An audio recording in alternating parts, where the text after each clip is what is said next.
सर्वप्रथम महाकारुणिक सम्यक संबुद्ध को तिरुवार वंदन करते हुए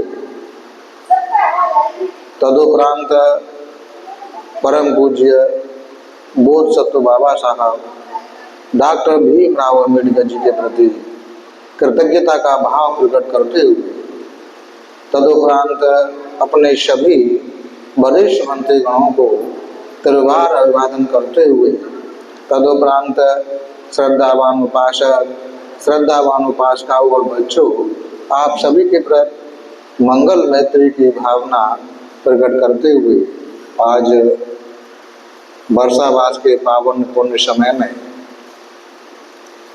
धम्मपद अट्ठकथा भाग 2 के वाचन में सहस्त्रबद्ध का वाचन आज 17वां दिन है। धम्मपद अट्ठकथा के वाचन का 17वां दिन है और अभी सहस्त्रबद्ध का वाचन चल रहा है। कल इसका वाचन शुरू हुआ। इससे पहले भाग 2 के हमने जो प्रथम वग्ग था बाल वग्गो उसको सुना, फिर पंडित वग्गो उसको सुना, अरहत वग्गो उसको सुना। आज कल शुरू हुआ सहस्त्रबद्ध। सहस्त्रबद्ध मानी 100 गाथाओं से बढ़कर एक शब्द कल्याणकारी हो सकता है अगर उसे आत्मसात कर लिया जाए। इसी संबंध में भगवान बुद्ध ने 2 गाथाएं कही। योच गाथा शतं वासे अनर्थ पद संहिता एकं धम्मपदं सेयो यं श्रुत्वा उपसंपत्ति। एक दूसरी गाथा 103 नंबर की, यो सहस्रं सहस्रेण संगा में मानुषे जिने एकं च जय्यमत्तानं सभे संघाम जुत्तमो। अर्थात जो 102 नंबर की गाथा है उसका अर्थ है कोई मनुष्य बेकार के पदों वाली 100 गाथाएं कहे तथा दूसरा कोई धर्म संगत केवल एक गाथा ही कहे, तो उनमें यह एक जो गाथा कही गई जो धम्मपद है वही श्रेष्ठ है, जिसके सुनने से चित्त को शांति प्राप्त हो जाती है। जो पहली गाथा का है। दूसरी गाथा 103 नंबर की, उसका अर्थ है कोई अकेला रहने वाला मनुष्य युद्ध में लाखों मनुष्यों को भले ही जीत ले। कोई अकेला मनुष्य युद्ध में लाखों मनुष्यों को भले ही जीत ले, परंतु उससे बढ़कर वह युद्ध विजेता होता है। उसे कहना चाहिए जिसने अपने आप का दमन कर लिया, जिसने अपने आप को जीत लिया, वास्तव में वही शूर और वीर है। कोई लाखों मनुष्यों को जीतने वाला वो वीर नहीं है। जो अपने को जीत लेता है, अपने राग द्वेष मोह को उसमें विजय प्राप्त कर लेता है, तो वह सबसे बड़ा विजेता होता है। यह जो गाथा के संबंध में भगवान बुद्ध ने धम्म देशना जो कही, जेतवन में साधना करते हुए कुंडल केसी भिक्षुणी को, जो भिक्षुणी थी उसको उद्देश्य करके कही थी। राजगृह में किसी सेठ की लड़की 16 वर्ष की आयु में पहुंच चुकी थी। वह सुंदर एवं बहुत ही स्वरूप नैना विराम थी, यानी बहुत ही आकर्षक थी। तो थी ही, साथ ही मनमोहक भी थी। इस आयु में आने पर लड़कियां पुरुषों के मन पर चढ़ जाती तथा पुरुषों को प्रिय लगने लगती हैं। अतः उसके माता पिता ने 7 मंजिल ऊपर 7 मंजिल का महल बनवाया और वो सबसे ऊपर के तले पर उसके लिए एक सेनागार बनवा दिया और उसके साथ एक दासी को रख दिया। वहाँ अपनी बेटी को रखा। इतनी सुंदर वो थी, क्योंकि इस उम्र में बहकना हो जाता है, तो माता पिता ने उस बहकाव से बचाने के लिए इस प्रकार के उसके रहने की व्यवस्था कर दी। और तब एक राजपुरुष एक कुलपुत्र को चोरी करते हुए पकड़कर उसके हाथ पीठ पीछे बांधकर चौराहे चौराहे पर कोड़ों से पीटते पीटते वध स्थल पर, यानी जहाँ मृत्युदंड दिया जाता है, वहाँ ले जा रहे थे। कुछ लोग एक चोर को, जो नवयुवक था, तो उस चोर की सजा थी, तो उसे मारते पीटते उसे मृत्युदंड दिए जाने वाले स्थान पर लेके जा रहे थे। तब उसने, जो साथ में तल पर रहती थी, सेठ की पुत्री, उन्होंने अपनी छत से लोगों का ये शोर सुना और पूछा क्या बात है। यह जानने के लिए महल की छत पर जाकर देखने लगी और देखते ही उस चोर को देखकर वह उस पर आसक्त हो गई। चोर की काया को देखकर वह सेठ की लड़की उम्र के इस पड़ाव में उस पर आसक्त हो गई। उसे चाहते हुए उसने खाना पीना छोड़कर मंच पर गिर पड़ी, चारपाई पकड़ ली, खाना पीना नहीं खाया। तब उसकी माता ने पूछा, बेटी क्या बात है। यदि इस वो कहती है, यदि इस चोर को कहकर ले जाते हुए पुरुष को प्राप्त कर सकूंगी तो मैं जीवित रह पाऊंगी, अन्यथा इसके वियोग में मेरा मरण निश्चित है। ऐसा उसने अपनी माँ से कहा। बेटी ऐसा न कर, हम जाति एवं गोत्र तथा ऐश्वर्य में अपने समान कुल के किसी युवक से तुम्हारा विवाह कर देंगे। तब वो कहती है कि मुझे दूसरे किसी की चाह नहीं है, यदि इसे प्राप्त न कर सकूंगी तो प्राण त्याग दूंगी। जब माता ने उसको समझा ना पाई तो उसने उसके विचार अपने पति से कहे, उस बेटी के पिता से कहा। वह भी उसे समझा ना सका।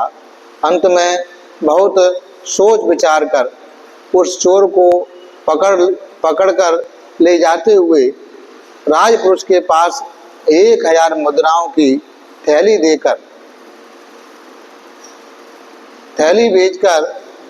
यह कहलवाया कि यह थैली लेकर इस चोर को हमें सौंप दो। राजपुरुष ने थैली लेकर उस चोर को छोड़कर किसी अन्य का वध कर राजा को जाकर सूचित कर दिया कि चोर का वध कर दिया गया है। उधर सेठ ने भी अपनी पुत्री की शादी उस चोर से कर दी और उसे सौंप दिया। उसी समय से वह सेठ की पुत्री स्वामी को प्रसन्न रखूंगी यह संकल्प कर सभी आभूषणों से सज धज कर उसके लिए भोजन आदि बनवाने लगी। चोर ने कुछ दिन बाद विचार करने लगा, चोर कि कब मैं इसे मार कर इसके सभी आभूषण लेकर मद्रालय में बेचकर इसका अच्छा भोजन पा सकूंगा, अच्छा दाम पा सकूंगा। अंत में वह एक उपाय है, यह विचार कर खाना पीना छोड़कर सैया पर पड़ गया। तब उस सेठ पुत्री ने उसके पास जाकर उससे पूछा कि तुम्हें क्या रोग हो गया है। तब वो कहता है चोर कि भद्रे, मुझे कुछ रोग नहीं हुआ, तो क्या मेरे माता पिता ने आपसे नाराज हो गए हैं? कि नहीं भद्रे, वो भी नाराज नहीं हुए हैं। तो पूछती तो फिर क्या हुआ है? तब वो बताता है, चोर बहाने बनाता है कि भद्रे, मैं उस दिन जब मुझे राजपुरुष पकड़कर ले जा रहे थे मृत्युदंड के स्थान पर, तब मैंने चोर प्रपात की अधिष्ठाती देवता की मनौती मान बैठा था कि यदि मैं जीवित रह गया तो आपको बलि कर्म करूंगा, बलि चढ़ाऊंगा। तुम भी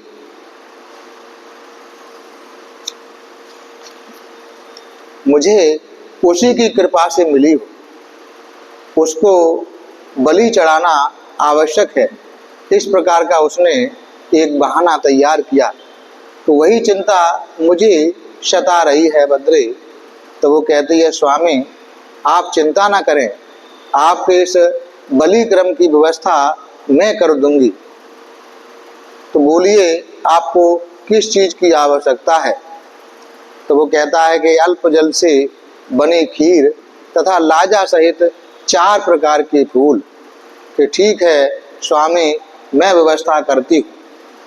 यह कहकर क्रमशः सब कार्य पूरे कर उससे बोली, चलिए अब वहाँ चला जाए जहाँ बलि कर्म करना है। तो भद्रे, तुम अपने संबंधियों को लौटाकर सभी अलंकारों से सभी आभूषण को पहनकर हमारे साथ हंसते खेलते वहाँ चलोगी। उसने वैसा ही किया, सबको लौटा दिया और केवल स्वयं सारे आभूषणों को पहनकर उसके साथ गई। उसके बाद जब वह पर्वत के नीचे पहुंचा तब उसने कहा कि भद्रे, अन्य जनों को लौटा दो, यहाँ से हम 2 ही अकेले ही ऊपर चलेंगे। शेष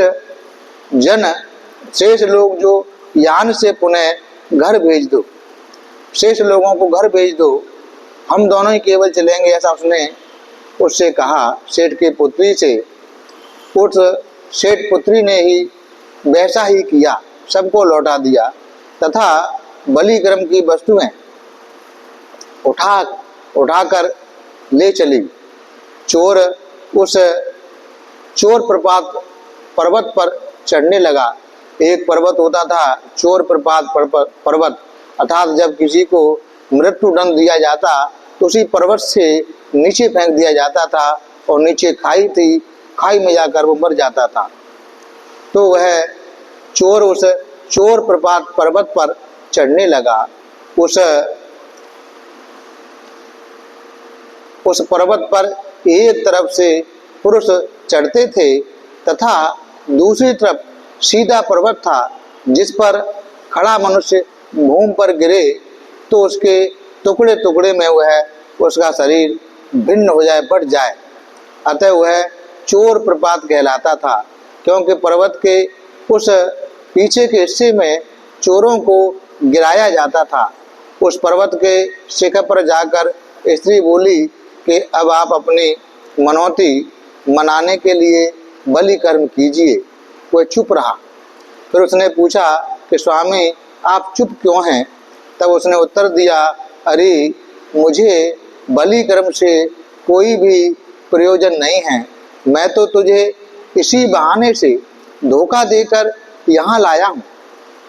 तब वो कहती, वह क्या है, क्या कारण है स्वामी कि तुझे मारकर तेरे आभूषण लेकर भाग जाने के लिए मैं तुझे यहाँ बहाने बनाकर लेके आया हूँ। तब वह स्त्री मृत्यु वैसे कांपती हुई बोली, स्वामी मैं और मेरे ये आभूषण तो आपके ही है, फिर आप ऐसा क्यों कर रहे हैं। ऐसा कहकर उस स्त्री ने उससे ऐसा न करने को बार बार याचना की, कहा मुझे मत मारो। बार बार उसने प्रार्थना की, परंतु उसने कहा कि मैं तो तुम्हें मारूंगा ही। ऐसा करने से तुम्हें क्या मिलेगा कि मेरे ये आभूषण लेकर मुझे जीवित छोड़ दीजिए। यहाँ से जाने के बाद तुम समझ लेना कि मैं मर गई या दासी बनकर तुम्हारी सेवा करती रहूंगी। फिर उसने यह भी कहा कि यह सुवर्ण बाजूबंद, बहुत से मोती, वैदूर मणि, ये पूज्य, आप इन सब को ले लें और मुझे समाज में अपनी दासी घोषित कर दे। यह सुनकर चोर बोला, अरे ऐसा करने पर तू अपने माता पिता से जाकर सब कुछ कह देगी, अतः मैं तो तुम्हें मारूंगा ही, तू अधिक प्रलाप ना कर। यूँ कहकर वह बोला कि व्यर्थ प्रलाप न कर, जल्दी ही आभूषणों की पोटली बांध ले तथा यह पोटली मुझे दे दे। तुम्हें अब जीना नहीं है, मैं तुम्हारा यह सामान भी ले लूंगा और तुम्हारे प्राण भी ले लूंगा।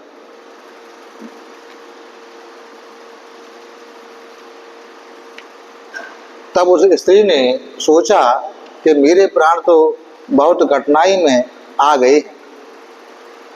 बुद्धि कोई पकाकर खाए जाने योग्य पदार्थ नहीं है।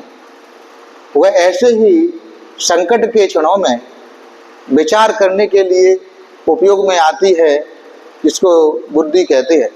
अच्छा, अब मैं इसके उपाय से, अपने बुद्धि बल से कोई उपाय करूंगी। तब वह उससे बोली कि स्वामी, जब तुम्हें राजपुरुष चोर कहकर मरण स्थान पर, मृत्यु स्थल पर लेके जा रहे थे, तब मैंने अपने माता पिता से कहकर 1000 मुद्रा दिलवाकर तुम्हें मंगवाकर मैंने तुम्हारे साथ अपना घर बसाया, शादी की। उस दिन से मैं तुम्हारी सेवा ही कर रही हूँ। आज मुझे अंतिम बार मन लगाकर आपकी पूजा कर लेने दो। उसने कहा कि ठीक है भद्रे, अब यह भी कर लो, कहकर पर्वत के किनारे बैठ गया। तब उस स्त्री ने उसकी 3 बार प्रदक्षिणा कर 4 स्थानों से वंदना कर कहा, स्वामी, मेरे लिए आपका यह अंतिम दर्शन है। अब आगे न तुम्हें मेरा और न मुझे तुम्हारा दर्शन हो पाएगा। क्यों कहते हुए उसको आगे पीछे सर्वस्व आलिंगन कर प्रमत्त होकर पर्वत के किनारे बैठे हुए उसको पीठ के पास खड़ी होकर एक हाथ से उसका कंधा पकड़कर तथा एक हाथ से उसके पीठ के कच्छ भाग को पकड़कर अस्मात् पर्वत के नीचे भूमि पर गिरा दिया। और चोर प्रभात के देवता ने दोनों की यह क्रिया देखकर उस स्त्री को साधुवाद देते हुए कहा कि सर्वस्व पुरुष ही बुद्धिमान नहीं होते, कहीं कहीं स्त्री भी अपने बुद्धिमत्ता का, बुद्धि बल का प्रयोग करती हैं और दिखाई देती हैं। स्त्रियां भी बुद्धिमान होती हैं, ऐसा उस चोर प्रपात के देवता ने कहा। यूं उस स्त्री ने उस चोर को उस पर्वत से गिरा दिया और आगे विचार किया कि यदि अब मैं घर लौटूंगी तो लोग पूछेंगे कि तुम्हारा स्वामी कहाँ है। ऐसा लोग पूछेंगे तो उस समय यदि मैं यह कहूँ कि उसको मैंने मार दिया तो लोग कहेंगे कि दुष्टे, 1000 थैली देकर तो उसके साथ तूने घर बसाया था, आज उसको मार कर भी आ गई। ऐसी बातें मुझ पर मार कर, ऐसी बातें करेंगे, व्यंग कसेंगे। यदि मैं यह कहूँ कि मेरे आभूषणों के लिए वह मुझे मारना चाहता था तो लोग मुझ पर विश्वास नहीं करेंगे। अतः मेरा घर न जाना ही उचित है। यह सोचकर वह अपने आभूषणों को वहीं छोड़कर वन में प्रवेश होकर क्रम से आगे चलती हुई किन्हीं किन्हीं परिवाजकों के आश्रम में पहुंचकर परिवाजकों को प्रणाम कर बोली कि बनते, मुझको भी अपने धर्म के अनुसार प्रवज्जा दीजिए। उन्होंने उसको प्रवज्जा दे दी। प्रवज्जा लेते ही उसने उन परिवाजकों से पूछा कि आपकी इस प्रवज्जा में उत्तम क्या है। उन्होंने कहा कि भद्रे, 10 कशनों में तैयारी करके ध्यान भावना को बढ़ाना या फिर 1000 प्रश्नों को कंठस्थ करना, यही हमारी प्रवज्जा में उत्तम है। तो वो कहती है, तो बनते, ध्यान भावना को पूर्ण करना मेरे बस की बात नहीं है। हाँ, मैं 1000 प्रश्न अवश्य याद कर लूँगी। तब उन परिवाजकों ने उसको 1000 प्रश्न कंठस्थ करा दिए, याद करा दिए और यह आदेश दिया कि तुमने शिल्प सीख लिया है, अब तुम सारे जम्बू द्वीप में विचरण करो, घूमो, अपने इन प्रश्नों का उत्तर देने वाले की खोज करो। यदि उसके हाथ में और उसके हाथ में एक जामुन की लकड़ी डाल देकर समझाया कि जाओ भद्रे, यदि कोई गृहस्थ तुम्हारे इन सब प्रश्नों का उत्तर दे दे तो तुम उनकी पत्नी बन जाना। यदि कोई गृह त्यागी, कोई प्रवज्जित तुम्हारे इन सब प्रश्नों का उत्तर दे दे तो तुम उससे प्रवज्जा ग्रहण करना, उसकी शिष्या बन जाना। इस तरह वह अपना जम्बू परवाजिका के नाम रख उसका नाम पड़ गया। वहाँ से निकलकर पहले कुंडल केचा था, फिर जम्बू परवाजिका उसका नाम हो गया। वहाँ से निकलकर जो मिलता उसी से यह प्रश्न पूछती, परंतु उसके साथ कोई भी उससे बात नहीं कर पाता, विचार विमर्श नहीं कर पाता, उसे तर्क नहीं कर पाता, तैयार नहीं हो पाता। उसके प्रश्नों का कोई उत्तर देने वाला उसे नहीं मिला। यहाँ तक हुआ कि वह सुनकर भी लोग वहाँ से भाग जाते थे।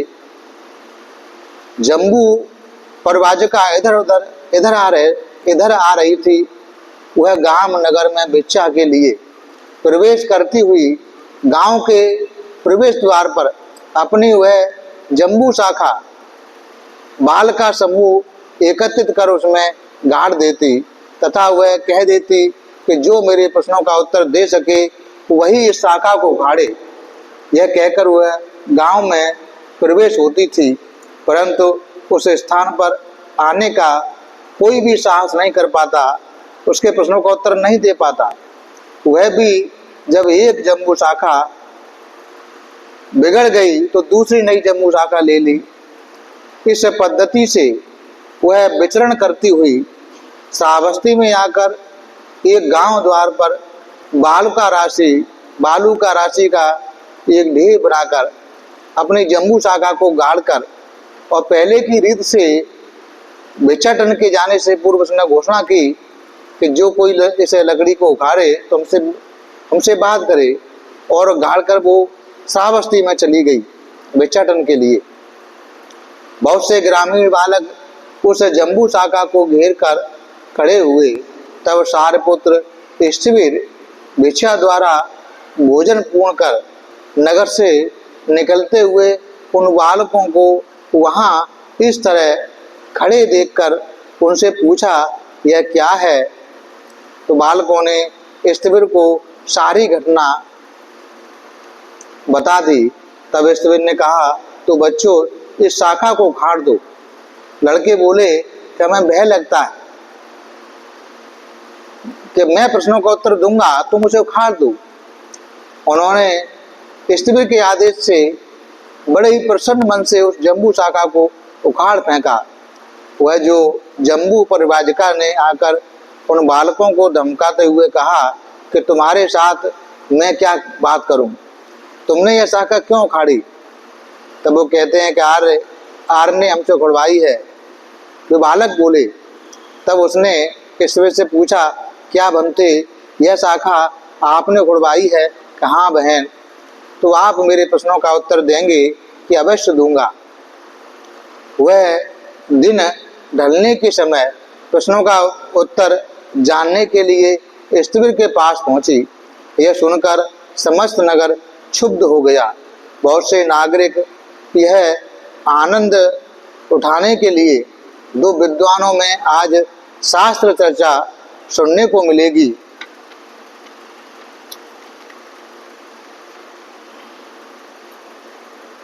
उसी परवाजा के साथ उस सभा में स्थिविर को प्रणाम कर एक तरफ जाकर बैठे। बाद में प्रारंभ करने की इच्छा से परवाजिका ने स्थिविर से पूछा, तो बनते मैं आपसे प्रश्न पूछूं? कि पूछो बहन। उसने एक एक प्रश्न स्थिविर से पूछा। स्थिविर ने भी एक एक प्रश्न का उत्तर दिया। अंत में स्थिविर ने पूछा कि तुम्हारे प्रश्न इतने ही हैं या इससे अन्य भी कुछ और प्रश्न हैं? तब वो कहती है, बनते नहीं, इतने ही हैं। तो अच्छा, तो तुमने बहुत से प्रश्न पूछ लिए, एक प्रश्न मैं भी पूछूं, उत्तर दोगी?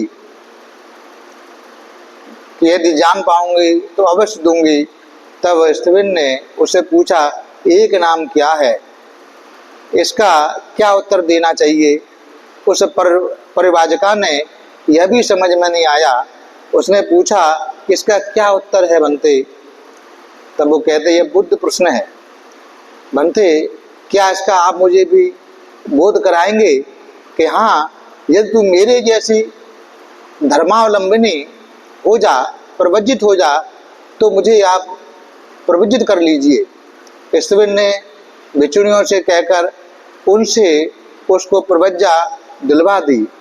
उसने प्रवज्जित होकर उपसंपदा प्राप्त कर जो उसका नाम कुंडल केसा थेरी नाम से प्रसिद्ध हो गया। वो कुछ ही समय में प्रत संविदाओं के साथ अरहत मार्ग पर प्राप्त कर लिया।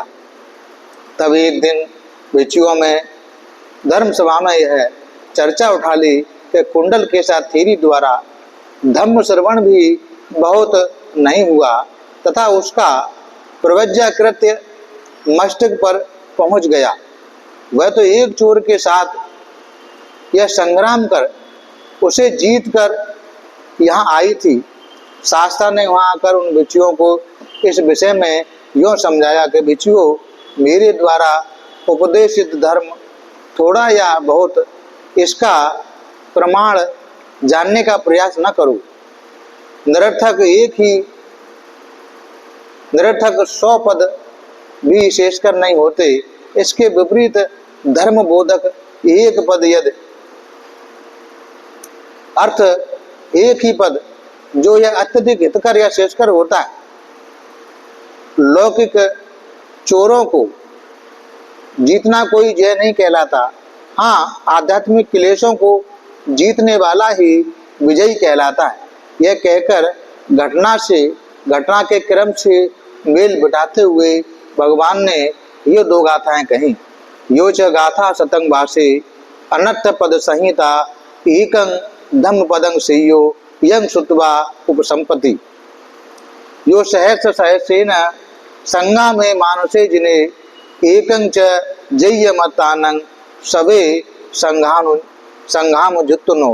अर्थात जो कोई मनुष्य बेकार पदों वाली 100 गाथा कहे तथा दूसरा कोई धर्म संगत केवल एक गाथा ही कहे, तो उसमें वह एक गाथा कही है वही श्रेष्ठ है, जिसके सुनने के बाद चित्त को शांति प्राप्त होती, चित्त शांत हो जाता है।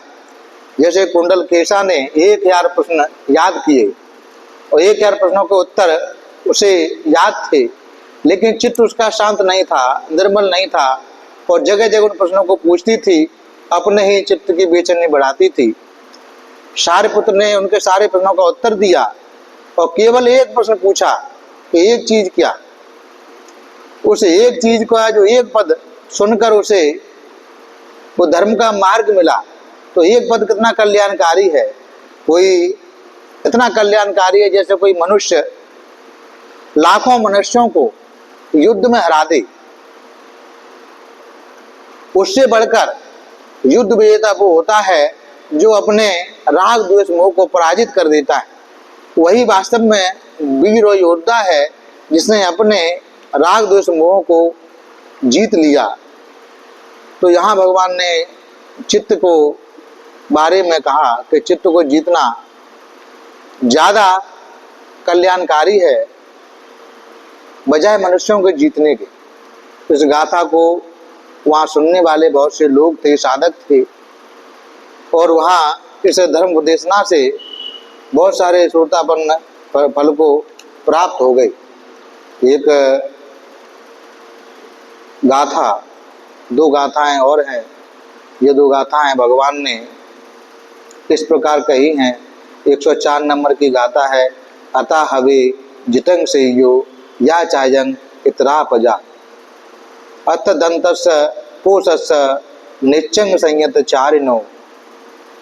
दूसरी गाथा है 105 नंबर की, नेव देवो न गंधब्बो न मारो सह ब्रह्मणा जितंग अपजितंग करिया तथा रूप से जंतुनो। अर्थात दोनों गाथाओं का अर्थ इस प्रकार है कि इन साधारण प्रजाओं को जीतने की अपेक्षा अपने आप को जीतना अधिक श्रेयस्कर है।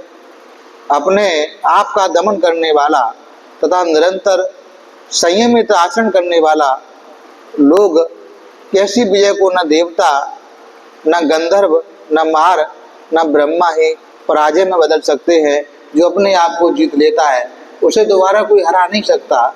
इसलिए अपने आप को जीतना ज़्यादा कल्याणकारी है, बजाय बहुत सारी प्रजाओं को विजय प्राप्त करना। तो इस जो धम्म देशना है, भगवान ने जेतवन में साधना के समय किसी अनर्थ पृच्छक ब्राह्मण को उद्देश्य करके कही थी। एक बार कई ब्राह्मण भगवान के पास यह जानने के लिए आए, क्या ये सम्यक संबुद्ध हित के विषय में जानते हैं या अहित के विषय में, अहित के विषय में कुछ जानते हैं, यह बात उनसे पूछी जाए। उसने वहां जाकर यही प्रश्न किया कि बनते आप हित के विषय में ही सब कुछ जानते हैं या अहित के विषय में भी कुछ जानते हैं। भगवान ने उत्तर दिया कि ब्राह्मण, मैं हित को भी जानता हूँ, मैं अहित को भी जानता हूँ, तो बनते मुझको अनर्थ के विषय में कुछ तो बताइए। तब भगवान ने उसको यह गाथा कही कि सूर्योदय के बाद तक सोए रहना, आलस्य करना, अधिक क्रूरता करना, अधिक शराब पीना और अकेले लंबी यात्रा करना, पर स्त्री के साथ व्यभिचार करना, इतनी बातों का सेवन करो तो तुम्हारा अहित होगा, भला नहीं हो सकता।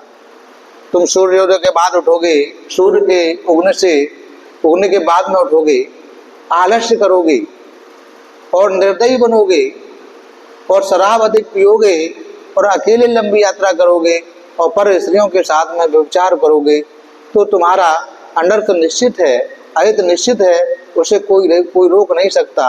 यह सुनकर ब्राह्मण ने भगवान को साधुवाद दिया कि गणाचार्य, साधु साधु, गणश्रेष्ठक, आप तो जनता के लिए हित की बात भी जानते हैं तथा जनता के लिए अहित की बात भी जानते हैं, दूसरा कोई जानने वाला नहीं है। फिर भगवान ने ब्राह्मण के मन की बात जानकर उससे प्रश्न किया कि ब्राह्मण, तुम किस कर्म से अपनी आजीविका चलाते हो?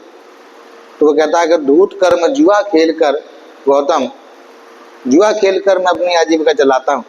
तो क्या उसमें तुम्हारी जय ही होती है या पराजय भी होती है? तब वो कहता है कभी कभी मैं जीत जाता हूँ और कभी कभी हार जाता हूँ। ऐसा कहे जाने पर भगवान ने कहा कि ब्राह्मण, जब तुम बहुत छोटी बात, गंभीरता से छोटी बात, क्योंकि दूसरों को जीतना कोई मृत्यु की बात नहीं है, बल्कि अपने जो क्लेश हैं उन पर विजय प्राप्त करना, अपने आप पर विजय प्राप्त करना, यही ज़्यादा श्रेष्ठकर है। इस जय को कभी कोई पराजित नहीं कर सकता। दूसरी जो जय है, दूसरी पर जो हम विजय प्राप्त करते हैं, उन्हें कोई न कोई दोबारा हरा सकता है, लेकिन अपने आप को जीतने वाले को कोई उसे हरा नहीं सकता। और उसके साथ में भगवान ने ये घटना का मेल बिठाते हुए ये गाथाएं कही। अतः हवे जितंग सेयो या चायंग इतरा पजा अंत दस पोष संग नेचंग संयत चारिनो नेव देवो न गंधब्बो न मारो सह ब्रह्मणा जितंग अपजितंग कैरा तथा रूप से जंतुनो।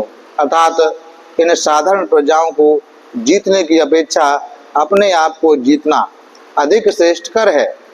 अपने आप का दमन करने वाला तथा निरंतर संयत आचरण करने वाले लोग को ऐसी विजय को न देवता, न गंधर्व, न मार, न ब्रह्मा, कोई भी ऐसी विजय को पराजय में नहीं बदल सकते।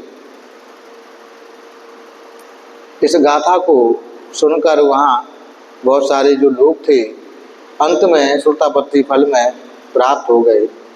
यह जो एक गाथा सारपुत्र के बारे में और है, छोटी सी गाथा है 106 नंबर की, मासे मासे सहस्रेण यो अजिते शतं समं एकं च भावितं तत्तानं मुहूर्तमपि पूजये या शिव पूजनाशयो यं चे वसतं हुतं।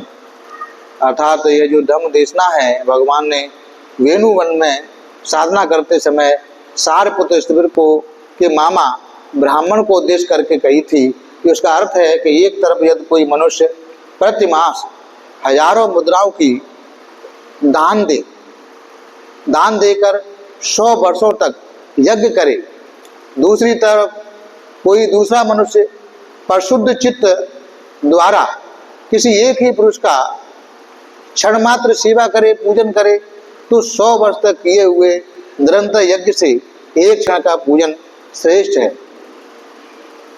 भगवान बुद्ध इस धर्म देशना के बारे में बताते हैं कि सारिपुत्र स्थिविर ने अपने मातुल ब्राह्मण के पास जाकर पूछा, क्या ब्राह्मण तुम कुछ कुशल कर्म भी करते हो?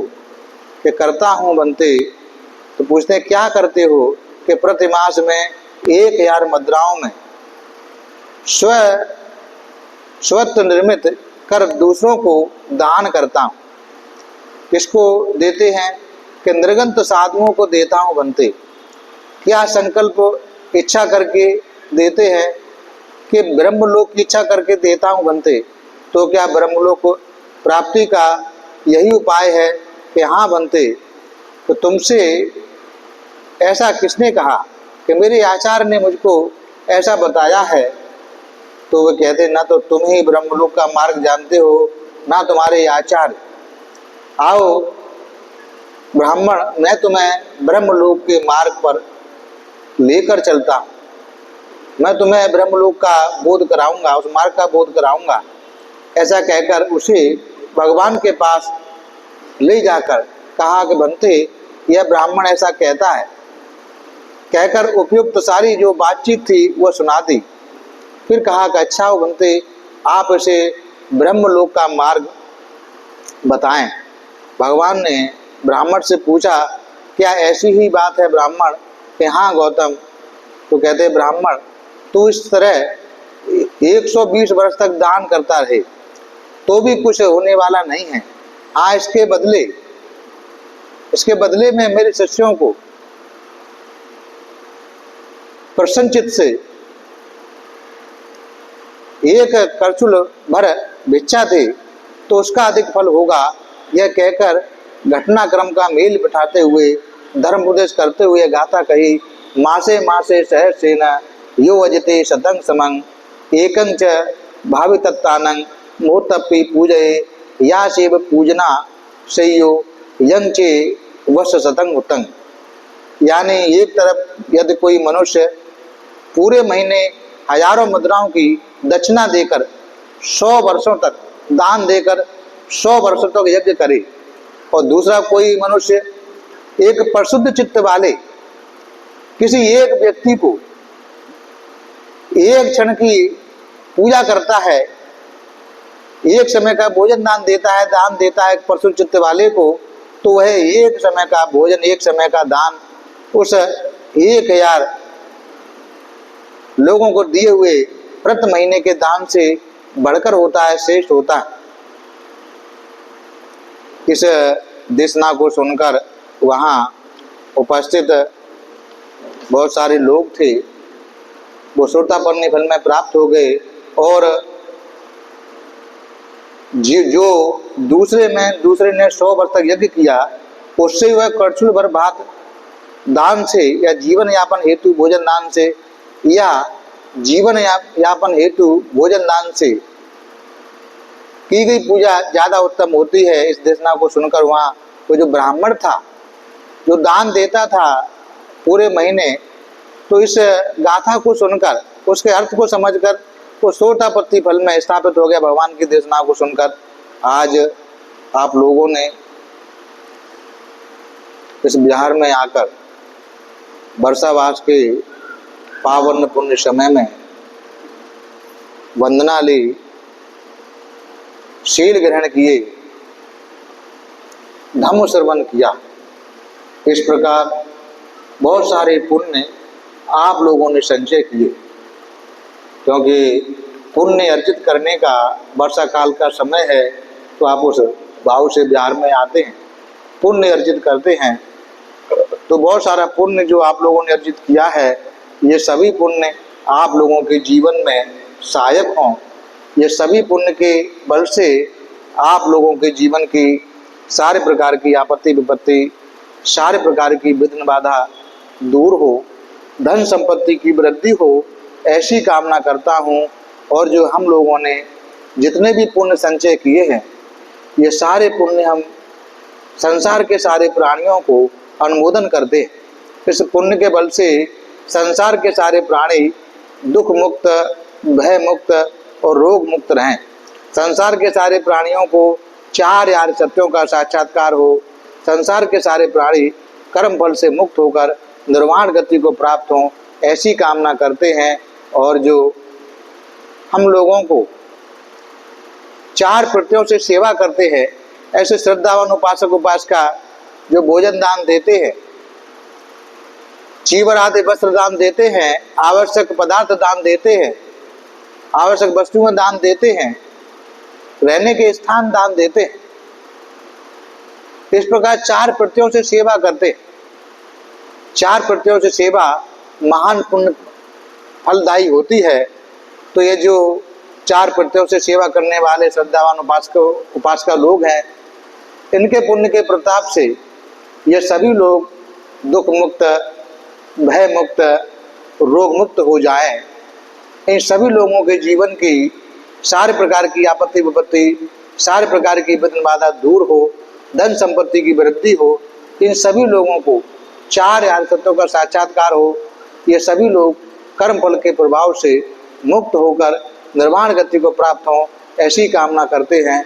सबका भला हो, सबका मंगल हो, सबका कल्याण हो। भवतु शब मंगलम, भवतु शब मंगलम, भवतु शब मंगलम।